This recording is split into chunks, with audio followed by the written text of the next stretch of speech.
ایک چینی مسلمان شخص نے ایک غیر مسلم چینی خاتون سے شادی کی اور اسے ایک مسلمان بیٹی کو جنم دیا۔ اس کے والد اسے بچپن سے ہی اسلام، قرآن اور ہمارے آقا محمد نبی کریم صلی اللہ علیہ وآلہ وسلم کے اخلاق کے بارے میں بتاتے تھے، اس لیے اس بچی کو اسلام میں محبت تھی۔ اس نے اپنے والد سے وضو اور نماز سیکھی۔ وہ روزے، حج، صدقہ اور بہت سی عبادت کے بارے میں بہت کچھ جانتی تھی۔ جب وہ 7 سال کی ہوئی تو اس کے والد نے اس کی ماں کو عدم برداشت اور عبادت میں ان کے درمیان اختلاف کی بنا پر طلاق دے دی۔ تاہم بچی نے اپنی بددعا پرست ماں کے ساتھ رہنے کے باوجود اپنا اسلام برقرار رکھا۔ دن گزرتے گئے اور عید الفطر آ گئی، اس لیے اس بچی نے اپنے اسکول والوں سے کہا کہ وہ مسلمانوں کے ساتھ عید الفطر منانے کے لیے اس کی چھٹی منظور کریں۔ اسکول انتظامیہ نے اس کے لیے یہ چھٹی منظور کر لی، چنانچہ وہ عید کے دن جلدی اٹھ گئی، مسلمانوں کے ساتھ عید منانے اور عید کی نماز پڑھنے کے لیے مسجد تلاش کرنے لگی، لیکن بدقسمتی سے وہ راستے میں گم گئی اور اس کو کوئی مسجد نہ ملی۔ بیچاری لڑکی دوپہر کی اذان تک راستہ بھٹکتی گلی گلی پھرتی رہی۔ جب لوگوں نے اس سے علاقے کے قریب ایک مسجد کے بارے میں بتایا تو وہ چلتی رہی یہاں تک کہ وہ مسجد پہنچ گئی۔ پھر اس نے اندر موجود مسلمانوں کو اپنی کہانی سنانا شروع کر دی۔ انہیں بچی سے بہت ہمدردی ہوئی۔ سب حیران ہوئے جب اس نے غریب مسلمان کے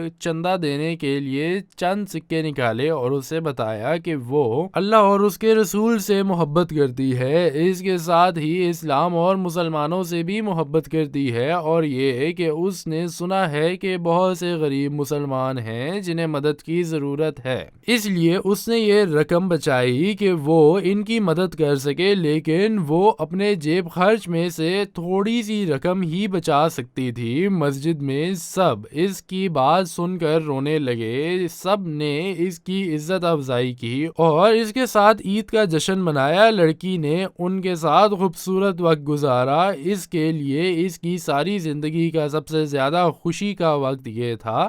عید کے جشن کے بعد کچھ لوگوں نے اسے اس کے گھر پہنچایا اور وہ اپنے ساتھ بہت سارے تحائف، کپڑے اور مٹھائیاں لے کر آئی جو انہوں نے اس کے اعزاز میں عید کے تحفے کے طور پر اسے دیے۔ جب اس کی والدہ نے یہ دیکھا کہ مسلمان اس کی بیٹی سے کتنی محبت کرتے ہیں تو اس نے اسلام کے بارے میں بہت سوچا اور اس کے بارے میں بہت کچھ پڑھنا اور سیکھنا شروع کر دیا، اور اپنی بیٹی کی مدد سے اس نے 2 شہادتیں سنائیں اور اسلام قبول کر لیا۔ اس کے فوراً بعد اس کا دل اپنی بیٹی کے والد کے لیے بے چین ہونے لگا جس نے اس کے لیے بہت تکلیفیں اٹھائی تھیں، اس لیے عورت نے شوہر کو بلایا، اپنے اسلام قبول کرنے کے بارے میں بتایا اور اس نے اس کے ساتھ جو کچھ کیا اس کی معافی بھی مانگی۔ پھر کہا، اللہ معاف کرنے والوں کی عزت دوسروں میں بڑھاتا ہے، برائے مہربانی میری معافی قبول کریں اور ہمارے پاس واپس آ جائیں۔ شوہر نے اس کی معافی قبول کی اور اپنی بیوی اور بیٹی کے پاس واپس آ گیا۔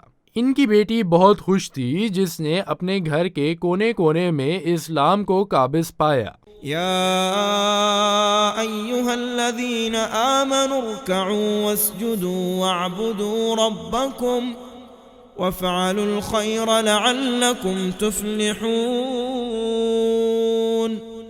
وجاهدوا في الله حق جهاده هو اجتباكم وما جعل عليكم في الدين من حرج ملة أبيكم إبراهيم هو سماكم المسلمين من قبل وفي هذا ليكون الرسول شهيدا عليكم وتكونوا شهداء على الناس فأقيموا الصلاة وآتوا الزكاة واعتصموا بالله هو مولاكم فنعم المولى ونعم النصير۔